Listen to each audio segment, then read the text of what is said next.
Welcome back to Vegan Hut, your perfect place for quick and simple vegan recipes with easily available ingredients. So here I am, guys, with new recipes again after a long time with my new kitchen here. So this is the reason I have not been able to post the videos for you guys lately, because I was having the kitchen refurbished, actually the whole house refurbished. So here I am again with my new videos and new recipes for you guys. So in today's video, what I'm making is related to New Year's. As New Year's is just around the corner, here I am with new recipes, or you can say meal prep for the New Year's Eve. To see what I'm making in this video today, just hang in there and I will see you after this short intro.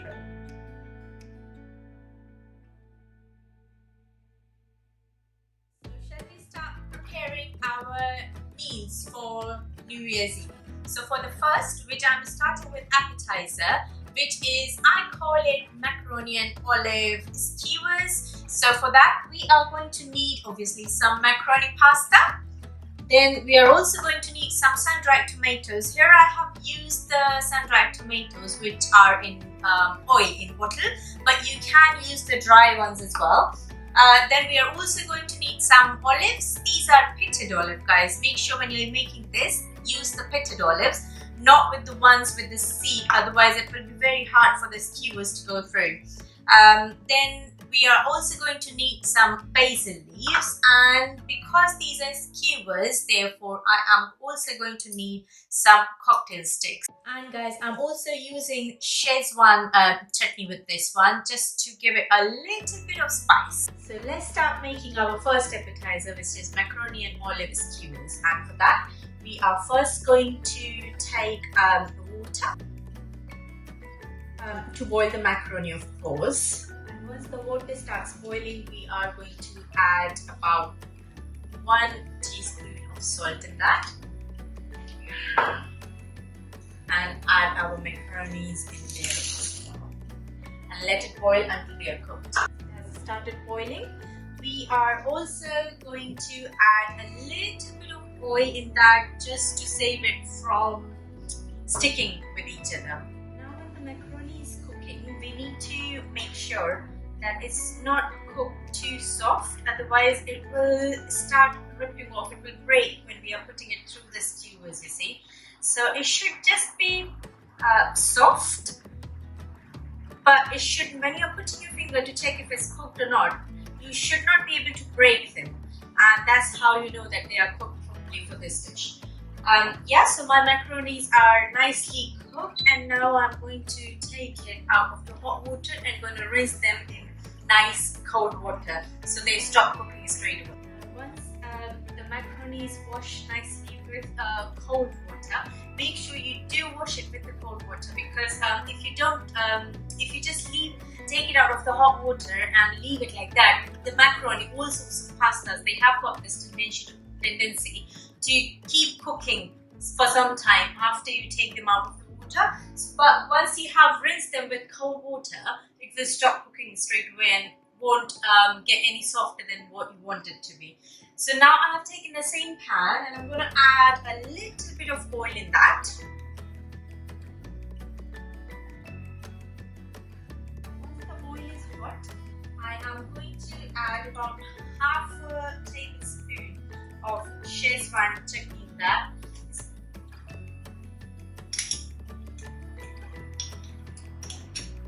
Just about half a teaspoon. If you do want it more spicier than what I am making it, then go ahead and add more Schezwan chutney. But please be aware that Schezwan chutney is a bit spicy, and it will add spices to the macaroni. And then I am simply going to add macaroni in that. And yeah, just cook it for a couple of minutes. Just remember, we have added salt while the macaroni was boiling, and also there is salt in Schezwan chutney as well. So just think about adding, if you're thinking of adding more salt, then just be conscious that it's not too much. a little bit of cooking with that, and that will do good. Yeah, and that's it. That's all we need to do for the macaroni. Now we are going to prepare our skewers, and for that we are simply going to take a cocktail stick, and then I am going to put olive right at the end of the skewers, leaving a little bit of space to hold it. And then I'm going to put some, I will take about 2 or 3 macaroni pieces and put them in the skewer as well. There is no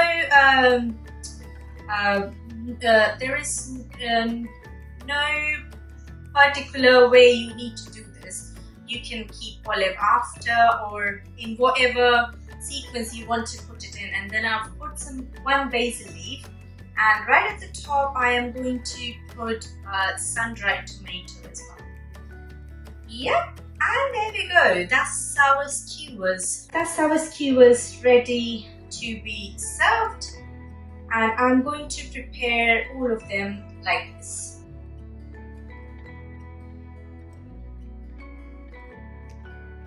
The sun-dried tomato is quite big. If you have the one which you have got, you can by all means fold it into 2 and put it there, just the way I have done it here. These are such a simple and very quick to prepare appetizer, you see, and they are so delicious. The olive along with this macaroni pasta in the Schezwan sauce, it just tastes amazing. And with that hint of basil in that is so delicious. Just try it, guys. Try it at home and let me know in the comments down below if you've liked it or not. If you have tried it at all, let me know if you have tried it with any other variants of this at all as well.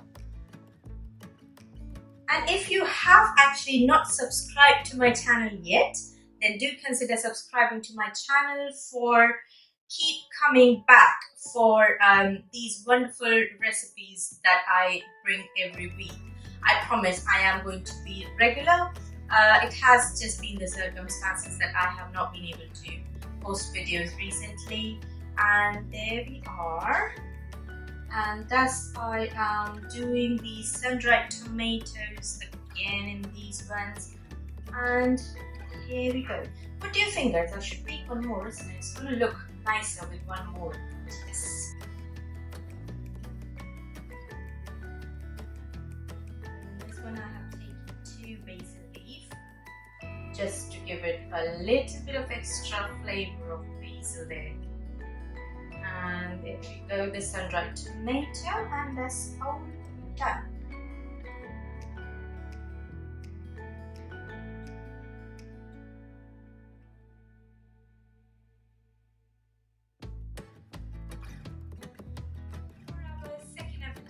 Which is tempeh in teriyaki sauce. I have taken, of course, some tempeh, which is about 200-gram block of tempeh, which I have cut into these rectangular pieces. Then I have also taken some sesame seeds. Here I have taken white sesame seeds. If you want, you can take black sesame seeds as well. Some oil to cook, and some teriyaki sauce, which is about 150 ml. And we will also need some garlic.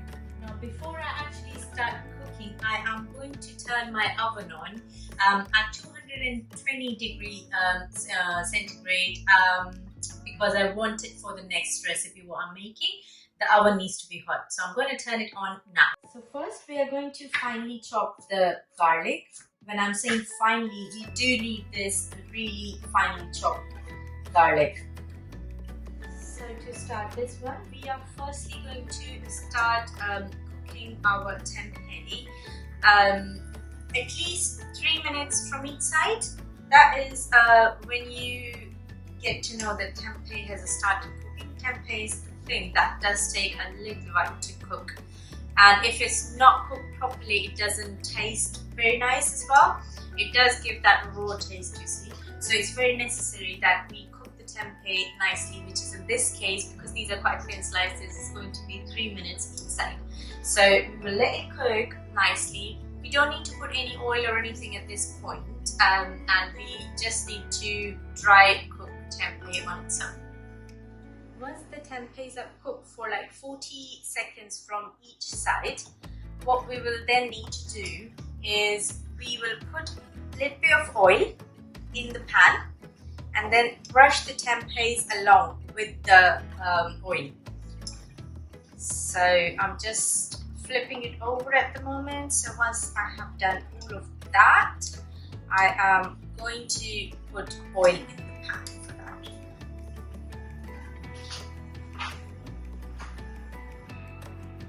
So I'm going to put a bit of generous amount of oil here,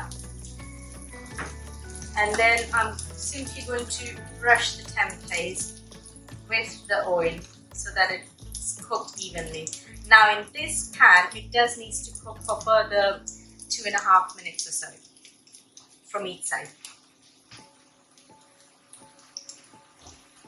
Make sure the gas is not very high at this point. The gas should be medium high, and that's when the tempeh should be cooking into it. We do need to keep rotating it continuously and oftenly actually, so that it doesn't stick from one side or doesn't start burning from one side of the tempeh and the other side is undercooked for that reason. See, the tempeh has started getting nice and golden. We don't want them to turn into a dark brown color, so make sure we keep rotating them, flipping them over while they are cooking continuously. Otherwise, one side will be dark, one side will be yellow. That won't look nice when we are making our appetizers. As we can see here, the middle bit of the pan is getting more heat than the sides. So I'm just going to change the tempehs which are like kind of done more than the others. And I'm going to get the others in the middle of the pan so that they can be cooked quicker. I'm going to take the tempeh out at this point because we are again going to be cooking them with the teriyaki sauce. So I don't want them to be going too hard at this point. Now in the same pan, I'm again going to put a little bit of oil, very little bit of oil, about half a teaspoon. And then I'm going to turn the gas on again on medium flame, not too high. And I'm going to add teriyaki sauce in that. And then I'm going to add all of our tempehs in that.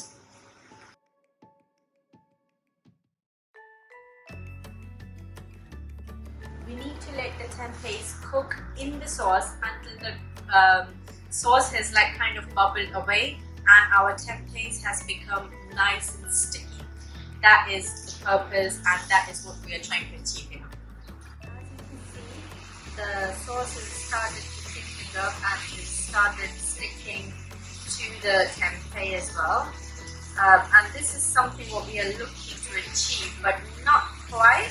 We need to keep rotating it, guys, otherwise it will be like kind of, starts getting burned and it starts sticking to the pan and we don't want that. So once, we still need to wait until the whole of teriyaki sauce just disappear into the tempeh and just bubble away. Now at this point, guys, we are going to add garlic to it, which we had finely chopped. The reason why we are adding garlic right at the end, because we did not want the garlic to get burned while it was cooking all that time long, and we still want that crunchy taste of garlic, you see, very fresh and crunchy taste of garlic, and so that it could be coated nicely with the tempeh as well. So now we are just going to mix it nicely together, and the tempeh is like kind of coming along very nicely here. As you can see, look at that color, guys, it's so beautiful and the smell is so amazing. Honestly, it's so amazing. Before we actually take these tempehs off the gas, I've turned the gas hob off, so hob is off. So what we do need to do is to, obviously it's an appetizer, so we need to make it look presentable and nice. So for that, what we are going to do is we are going to take the tongs and we're going to stick our cocktail sticks through it. Not all the way through, just a little bit so that it can actually start holding the tempeh together. And then the top bit of it, we are just going to put it into the sesame seed. And there we are. Our tempees are nicely done and are ready. So we are going to do that with all of them similarly, same way.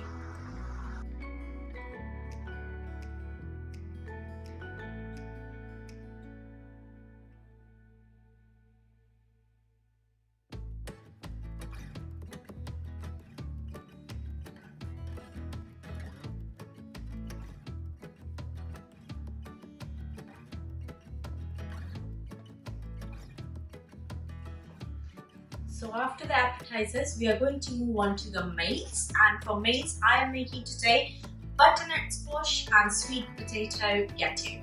So stay with me to see how it's done. So to make this, the ingredients we will need is obviously sweet potatoes. I have cut everything beforehand because there were quite a few ingredients in this one. So we would need sweet potatoes, which I have peeled and diced.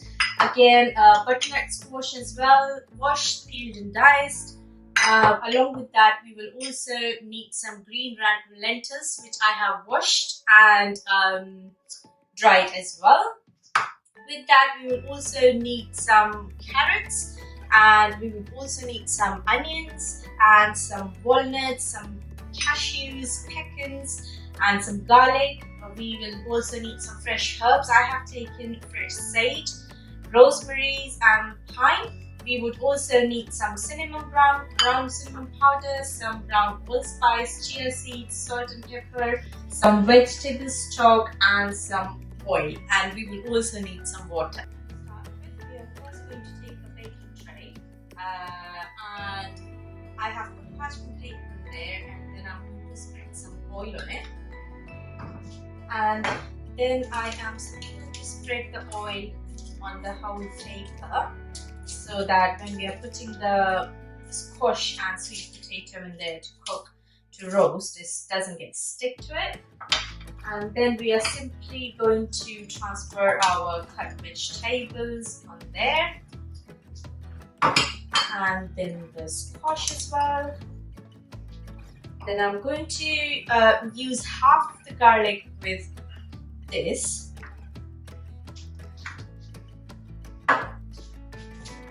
Spread it out evenly so that it can cook evenly as well. Then I'm going to add the thyme and rosemary into it.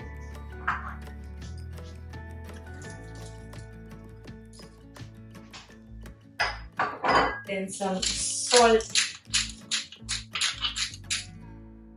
and some pepper.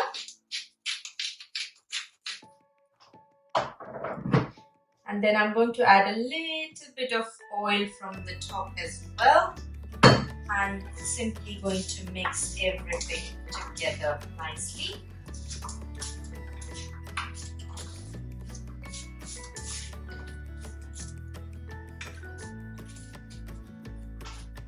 So here we are, that's everything nicely mixed. I'm going to spread it out evenly in the tray so that it can cook nicely and evenly. All in our oven, and put the tray in there, and we are going to cook it. And now until those vegetables are cooking, I am going to add a table pan and add oil to it. And once the oil is hot, I'm going to add onions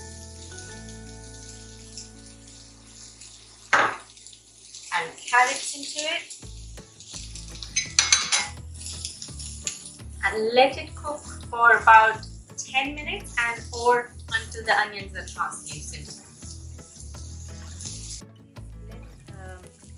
Onion and carrots are done. I'm going to add lentils into it. These lentils, mind you, they are washed and dried. You don't necessarily have to dry the lentils, but because I have washed them a little while ago, that's why they're now dry. And I'm going to add sage and garlic. In that, I'm gonna also add about half a teaspoon of ground allspice and about a pinch of cinnamon powder. And I'm gonna mix it nicely all together, everything.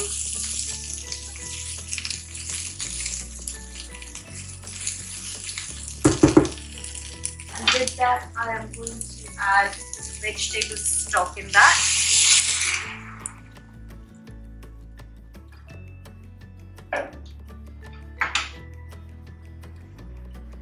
There, the vegetable stock was about 450 ml, and I'm also going to add a little bit of water with this as well. So, because the vegetable stock alone will not be enough to soften the lentils there. So once this is done, I'm going to add a little bit of salt. Mind you, the stock would have salt in that, so, and you have also added salt in the vegetables that are roasting. So make sure you don't add too much salt at this point again. Now I'm just going to let it cook nicely until the lentils are nice and soft. While our lentils are cooking, I'm going to grind all our nuts and chia seeds all together. We're now going to check our squash and sweet potato. It should be finally done now. So yeah, we're going to take it out of the oven and see if it's roasted. This is very nicely done. We can check it by just poking a cocktail stick inside. So if it goes through very easily, then it's all done. So this is nicely done. We let it cool a bit before we put it in the blender and blend it. Now as you can see, the lentils are done nicely as well. They are nicely cooked. We will just wait until all the water just evaporates away, and then we are gonna take it out in a bowl. Now as you can see, this is all nice and dry. So we are going to take it off the hob and let it cool down a little bit as well. We are also going to transfer the lentils in a bowl as well.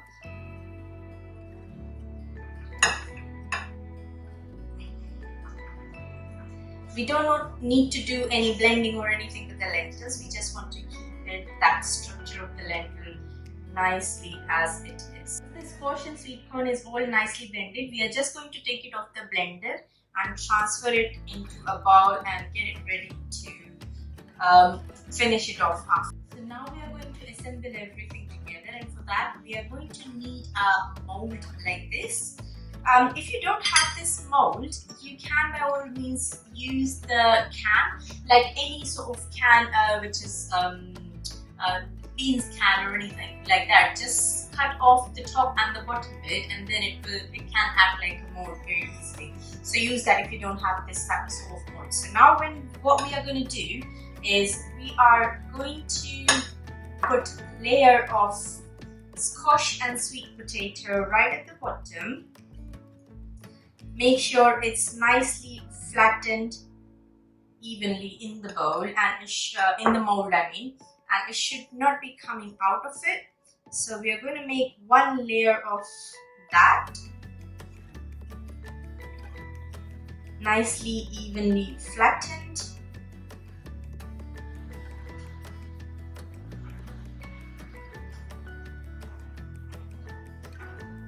And then after, we are going to put one layer of lentils in that as well.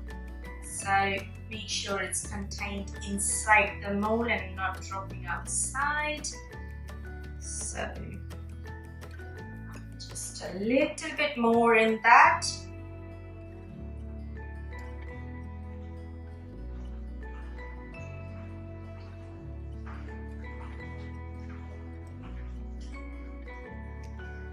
And then again, we are going to put one more layer of squash and sweet potato at the top.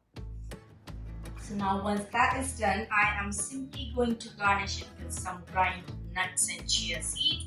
Here I have taken, if you don't remember, walnut, cashews and pecans. I have left it, I've grinded it, but I've left a little crumbs in that as well, like little pieces in that as well. So it's not completely, like kind of completely grounded, you see.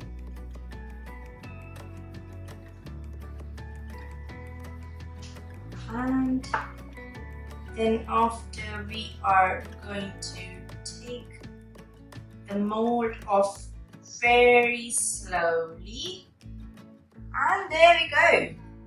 That's our Cashews ready there. You can serve it with roast potatoes, green vegetables, and beans and cauliflower and all that food. But you can serve it with anything really.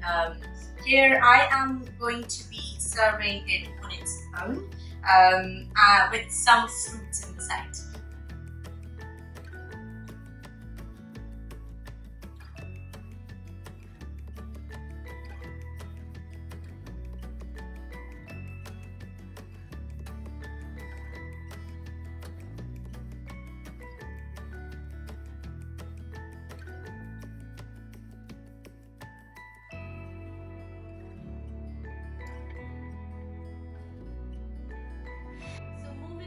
To our desserts, we are going to be making some baked rice apple pudding. So for that, we are of course going to need some apples, and we will also need some cinnamon powder, some vanilla essence, some chopped apples which I have peeled and chopped really fine, some washed and dried rice. These are not the long grain rice, these are short grain rice. And we will also need some chopped bananas. Then we are also going to need some coconut milk, some plant-based milk. I'm using almond, which is sweetened almond milk. So, but you can use any plant-based milk, whichever you like. We will also be needing some dry fruits. I'm using sultanas and some chopped nuts. I have used pecans and walnuts here, and the ground mixture of nuts and chia seed what we made in the previous menu, we are going to use that as well. And we will also need some nutmeg, which we will ground it later. So to start, we are first going to take an apple, and then we are going to cut the apple a little bit from the top, like this. And then if it's not able to stand upright, then you can cut it a teeny tiny bit from the bottom as well, just to make it stand upright.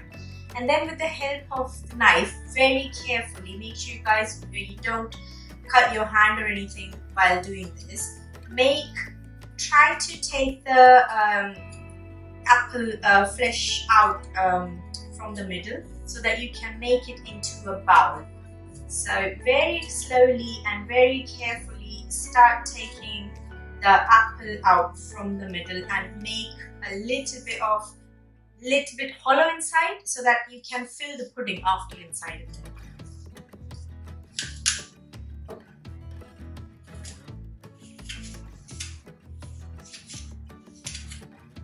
While you are doing this, if you don't want to use a knife and if you're not confident enough with the knife, do make sure you are using a spoon, a small spoon like this. You can use that as well to take this out.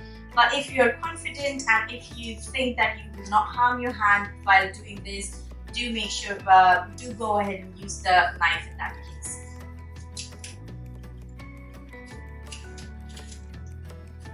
Make sure that you have taken all the seeds out of the apple from inside while you're doing this. Don't leave any seeds inside, guys, otherwise it's going to come in while you're eating the pudding afterwards.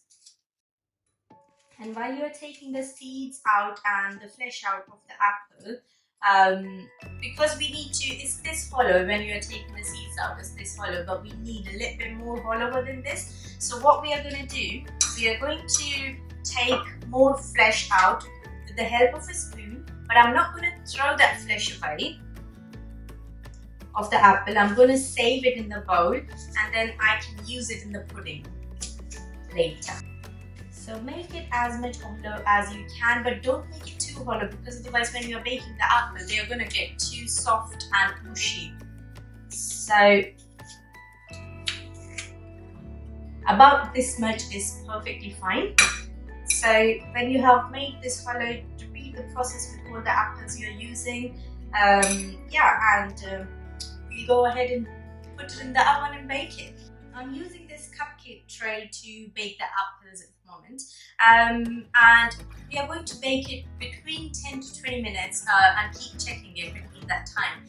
It all depends on how hard and how soft your apples has been, and also we don't want them to get mushy, so make sure we are going to keep checking it while it's. So while the apple is getting baked, we are going to prepare the rice pudding, and for that I'm going to take a pan, and in the pan I am going to add the rice along with the coconut milk. This is thick coconut milk, guys, so make sure you mix the can properly when you are opening it up and using it beforehand. And in it will go plant milk as well. So I have taken about 400 ml of coconut milk with 1 cup of rice and about 50 ml of plant-based milk, and then I will let it cook for about 5 to 10 minutes, or shall I say until it starts bubbling. So we are going to mix the rice and milk completely all together nicely and let it cook. And while it's cooking, actually I am going to add some sugar in. I'm going to add about 2.5 tablespoons of sugar. We don't want it to get very sweet, and remember I have taken sweetened milk and not unsweetened plant-based milk, and coconut milk as well. It is sweet in itself, so we have to keep all of these things in mind. We don't want the pudding to go really sugary. Use the normal sugar, but guys, if you have coconut sugar in you, you can use coconut sugar as well instead of the normal sugar in this, guys. So we are going to keep mixing it so that it doesn't stick at the bottom of the pan. It's very important that this does not get stuck at the bottom of the pan. So we'll keep stirring it while it's actually cooking. By the way, guys, if you're ever wondering how did I get those spirals out of my cucumber and carrots in the previous recipe, which was Butternut Sqaush and Lentils Cashews, then do check the link down below. It was through this spiralizer that I have used. The link, I will leave the link in the description box down below, so please go ahead and check the link if you would like to see how it is used and how it is done. Yeah, and if you would like to see exactly how I use it, I did the video on that, which was raw bread pie video. I will leave the link down below in the description box and at the cube card as well. So do feel free to go ahead and check that. And now when it has started bubbling nicely, I am going to add our bananas,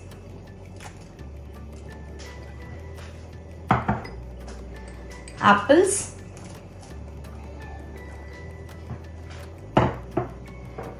half of the dry fruits I'm going to add it into it while cooking, and half I'm going to keep it for garnish. Same with the nuts as well. I'm going to add half of the nuts while it's cooking and going to leave half for garnishing. And then I'm going to add about half a teaspoon of cinnamon powder. Also, guys, we are going to add a little bit of vanilla essence in that. Just about a drop is good enough. When you're cooking the pudding, don't forget about your apple in the oven. Do make sure you keep checking on your apple.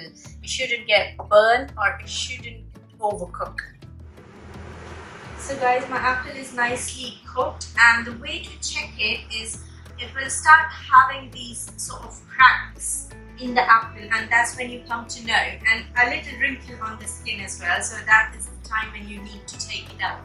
Anything more than this is going to make the apple go really mushy, and when you're putting the pudding inside, it's all going to get really soft, which we don't want the texture to be. Instead of having the baked rice apple pudding, you would be having like kind of mashed apple and rice pudding or something like that. So make sure that we are not cooking the apple more than anything like this. As you can see guys, the pudding has started thickening quite a lot, but not quite yet. We need it to be like kind of quite thick, and we shouldn't be able to see any runny milk in there. So now this is perfectly done, and now we are going to take it off the hob, and we are going to serve it hot, so we don't need wait until it gets cool or anything like that. Obviously we are not going to serve it piping hot, but yeah, we need to serve it warm, so we don't need to wait for it to serve to cool down. So now we are going to start getting it ready to serve. So first of all, we are going to take the apple. It is going to be a bit sticky at the bottom because the syrup that comes out of it while it's baking. And then we are going to put it in our grounded nuts with chia seed and let it stick to the outer covering of it. And then just, I'm going to make it look nice and presentable. Now we are going to take pudding and we are going to put it inside the apple. Don't worry about if it's falling out or anything like that. It will look and taste nicer either ways. So yeah, fill as much as you can inside.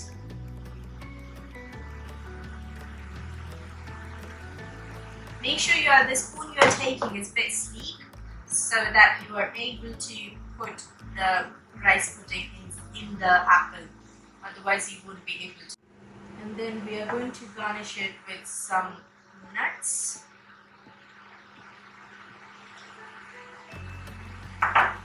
and some dry fruits. You can use any dry fruit as long as it's not citrus.